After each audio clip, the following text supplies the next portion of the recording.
Hi, hello, welcome to this presentation. This is Vikram Gopalan. I'm a business analyst with over a decade of experience in financial and banking services. And as we all know, this is the final presentation for the Capstone Project. Uh, and we also did a initial presentation, a video presentation as well. And want to add here that my daughter loved my presentation, and she wanted to give a shout out to her in this second presentation of mine. So hi to Tirtha. She's studying in India, and I'm here in the USA. Okay, so what are we going to look at today is the market analysis report for the home security system. This is done for the electric growers company, and the audience of this presentation is going to be Miss Tran and her team. And without further ado, let us get into the presentation, which is going to run approximately around next 15 to 20 minutes.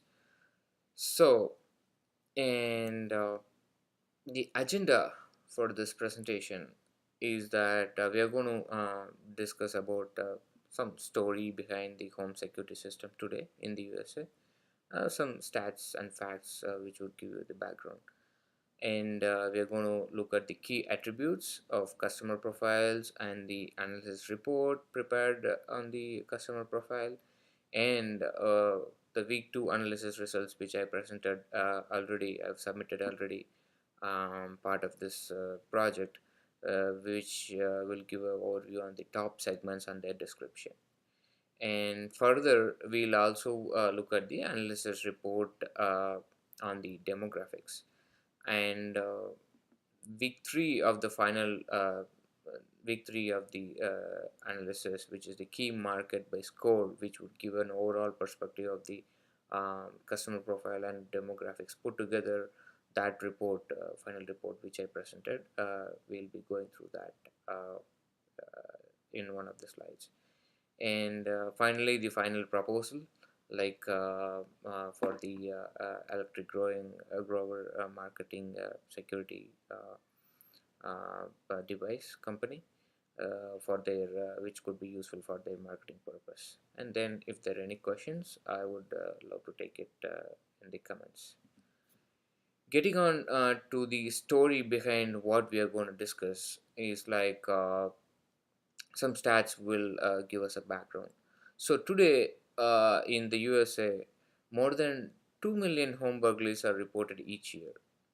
Okay, nearly 66% of all those burglaries are home break-ins. Okay, and per FBI, home burglary is the common threat to our homes today. And a home burglary occurs every 13 seconds here in the USA, which is really astonishing figure. And only 17% of the homes, I like to kind of stress on this point, only 17% of the homes in USA have a security system today. So this itself will give a perspective of us, like how big the market is. And moving to the next point, homes without security system are up to 300% more likely to be broken into. Without having said that, and average property dollar loss per burglary is staggering amount. It's like $2,200 per burglar. And the burglars tend to avoid homes with security systems. You would have seen signs of the security system. This home is covered by, this home is secured by, kind of a sign in the front yard or the backyards. So those kind of homes, not only with the signs and also equipped with the security system, are like burglars tend to avoid those homes. It's a very interesting fact and very useful information to know for the future home buyers.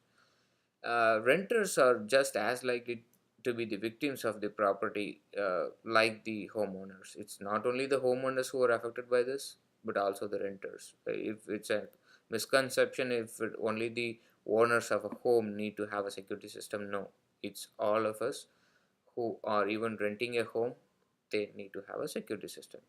People want security and need peace of mind. That sums it all, the above points. So this is a kind of a background on the security system, and I want to also let you know the coverage, the range of the in scope or out of scope items. What we have considered for this analysis is the customer segment data, various demographic data, and few other data like the survey data which we received as an input for this presentation. But if any other legal measures or like any private agreements between the landlords or the leasing officers, those are kind of not covered part of this project. I just want to make it clear here. So the objective is to find a customer segment, okay, and location, first initial phase one locations where we can concentrate to market the home security system for the electric growers company. Let us get into the customer profile details report. Um, as you could see here, the key attributes, the criteria, I've listed down the criteria and the profiles preferred as the key attributes for this customer profile. So basically, to start with, the top three customer segments identified, I have identified to propose are the diverse workers, mass markets, young upscale families. So it was like a list of I mean at least more or less like 10 odd customer segments provided to me with various data, their earning potential and everything else, which we are going to look up in details. I've chosen these three as the top segments, and the customer median age for my selected segment is 33 years old. The customers are 33 years old, and the average home value what they own or they rent, it's put together, it's around like 300K. Okay, that's the average cost of the home each customer owns. So positive survey contribution. So out of the extensive list of customer segments, okay, these three chosen segment of customers have contributed like a combined contribution of, they made a contribution of 40% positive feedback to the survey. That's one of the important reasons I picked three of these segments, customer segments. And the answers, the top three answers, what made me pick them is like made me pick these three segments of customer are um, prefer, they provided these answers like prefer products with the latest technology, they agree to it. Willing to pay more for top quality electronics, they agree to it. And will switch brands to use a sense of, they agree to it as well. So these are the initial key attributes which made me go with this list of customers. Let us look into uh, like a chart, like a visual effect, like a visual aid to help us with the points what we discussed so far. So if you look at the first half of the chart, which is the like a bar chart, we see the comparison between the customer segments versus survey results. So each of these chosen customer segments, how how these three chosen survey results, where they end up, like out of, as we saw in the previous slide, 40% they gave a combined positive results. Out of that, these three, okay, these are the comparison charts of those customers and their survey results. If you see, everything goes hand in hand, like will switch brands, use a sense of, which is in red, and I'm willing to pay more for top quality electronics, which is in like a pink color, they agreed for it. And in yellow we have prefer products with the latest technology, they agreed for it. So which are the customer segments? These three chosen. And what are the positive survey results which they agreed for? The highest ranking survey results that is listed here. It will go give a clear picture of where they stand. To the right, we have the financial status in a dollar split. Given these customer segments, okay, contributing to a dollar uh, from different locations, they contribute to this financial status. Like we are showing it in a dollar split. So, for example, Bronx is in like orange. They contribute somewhere around 19% to the whole dollar split. They're very well established customers who can contribute 19% to the part of the financial status. Next, Brooklyn, which is in yellow in the pie chart, in the dollar split pie chart, it will show the 19% again. And Fort Worth, which is in brown, it's a cherry brown, it is 26 percentage. It's the highest. No, we have one more, the highest, San Antonio.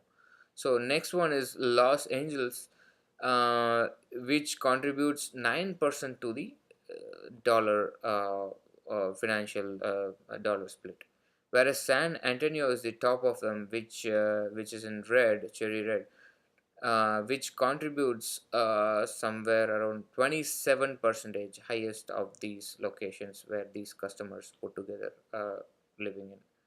So these are the survey results on those selected segments, and these will be their financial contribution when it comes to our investment, like market investment. This is how they will contribute to the incoming dollar.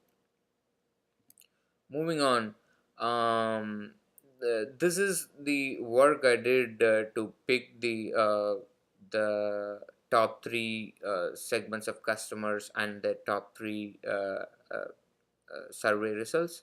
I've marked the answers, the chosen one, in green.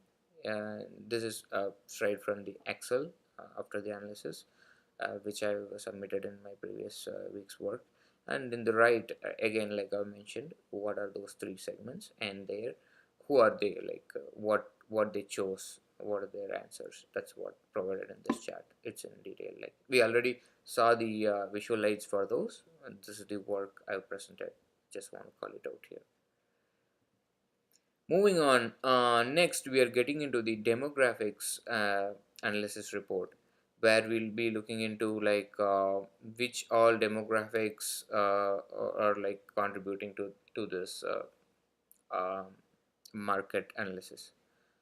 To start with, we see a pie chart which shows the population growth rate. So one of the criterias, I chose these three customers, considering one of the top considerations are the location and the population. Okay, this chart shows the population. To start with, Bronx, which is in city Bronx, which is in orange, it's contributing to 20% of the uh, population growth rate. Okay, whereas Brooklyn is contributing to 19% of the total uh, uh, population pie chart. The highest are two cities, San Antonio and Fort Worth. San Antonio in brown and Fort Worth in pink. These two contributes more than 50, around 52%. It's 27% each. So these two cities alone contribute with considering the population growth, they like are like contributes like half of the pie, more than half of the pie. If you see Los Angeles, it contributes 7%, but considering other factors which we would see in the next upcoming chart, Los Angeles scored got one among the top five positions, even though it has only 7% contribution from the population growth rate perspective. And to the right, you see the population by race, where I've showed different races from a particular city. Uh, Even though this does not contribute to the ethnicity doesn't contribute to um, the the marketing or the selling of the device, but we need to know whom are we targeting here, who are our target like ethnicity group. For example, if you take San Antonio, you could see clearly uh, the white ethnicity, which is marked in orange, and the Hispanics, which are marked in the brown, and the red, the Indians who are marked in red. These three are the majority population ethnicity in San Antonio. Likewise, you'll see all other cities as well. Unfortunately, for Fort Worth, we don't have enough data to provide this information. Um, Moving on, as I mentioned, based on the calculations what we looked in our prior slides, the survey data and the customers top customer segments um, and the top locations, how we chose that, right, is here in this report. If you see, like, take Bronx to start with, this is like final score. If you see the final score, it is 18.5. If you see Brooklyn, it is a 15.8. San Antonio, 15.69. Fort Worth, 14.97. Los Angeles, 14.21. So how we arrived at this scores, the final rank is like based on the population growth rate and total crime and housing construction and the segment population. How much of these segments, the top three chosen segments, live in those cities? That is what the segment population shows us. So considering all these one, two, three, four factors, I have arrived at the final rank. Down below, you can see in the same data in the bar graph. It shows the population growth, total crime, and housing construction based on all these contributions from different locations, different demographics. This data is arrived. Okay, so this slide is like a out of all the analysis, this is the final slide what we got in. And the final proposal here is, okay, for the electric grower marketing company to market the security product, security device. Our target location, what I propose is, like, out of 5,000 odd cities, I've chosen 5 key locations part of phase one. Okay, so contributing in this market will provide us a like uh, give us a chance to analyze how this analysis report what we prepared is going to help the electric growing company. So Bronx, Brooklyn, San Antonio, Fort Worth, Los Angeles, as we saw the data in the last slide, these are the 5 cities which we are going to target part of phase one. When the company is targeting on these cities, the outcome will help us to better our analysis. The next time, the data from this first phase would help us to move forward and implement the second set of to market the second set of cities, tier 2 cities, like in phase 2 maybe. But first, initially, we are going to go with these 5 cities. Target segments, so diverse workers, mass markets, and young upscale families. These are the 3 top segments which we are going to target as we discuss in all our slides. Target criteria, so we considered, as we discussed in the last slide, these are the target criteria what we what I propose for this analysis. Targeted survey feedback, as we were discussing from the initial slide. These three are the survey results, like, so these are the targeted survey results by which I'm proposing you. I'm proposing to Miss Tan and her team to go with the marketing strategy of targeting these 5 cities and these customer segments. Okay. So with that, we are here at the end of the presentation. um, I'm glad to address I'll be glad to address any questions. If you have, please leave it in the comment section. I can get back to you. Hopefully this helps PwC's team, Ms. Tan and her team, to uh, buy in on this strategy, and hopefully they'll implement this strategy for their next marketing process. Okay, thank you, and good luck for the fellow learners, and thank you PwC for this opportunity. Signing off. Thank you. Bye.